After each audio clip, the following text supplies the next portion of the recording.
আমি বারাসাতের মধ্যে এত সুন্দর জায়গা থাকবে আমি ভাবিনি।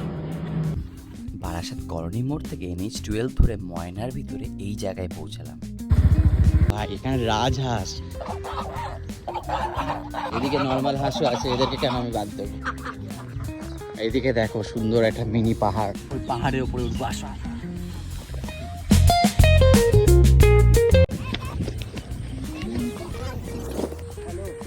তোমাদের নাম কি? তোমার নাম কি? দীপক, সানি, বাবলু। বাচ্চার নাম সুরজ। সুরজ।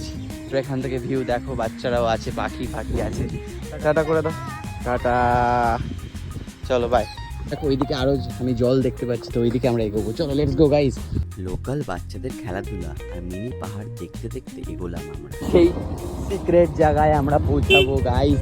কাম guys, wow guys, just see this place.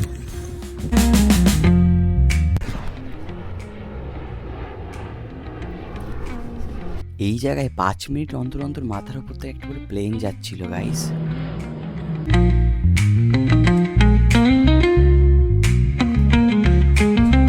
আমি তো সেটাই ভাবছি যে এখানে যখন সানসেট হবে, রেড হয়ে গেলে স্কাইটা, এর ওপর থেকে ভিউটা কত সুন্দর লাগতে পারে।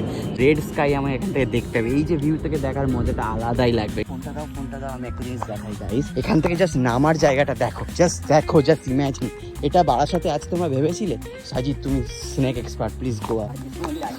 তোমাদেরকে বলে আমি বোঝাতে পারছি না মুখে, এটা এত সুন্দর এই জায়গাটা গাইস। আমি বারাসাতের মধ্যে এত সুন্দর জায়গা থাকবে আমি ভাবিনি। এই সিক্রেট প্লেসে এসে আসলে তোমার বাড়ি তো যেতেই ইচ্ছা করবে। আর সুন্দর, এখান থেকে স্কাইয়ের যা ফটো উঠবে না ভাই।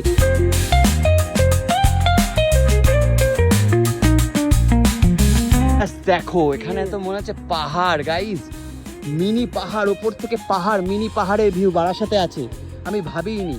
আর এত সুন্দর ভিউ ভাই।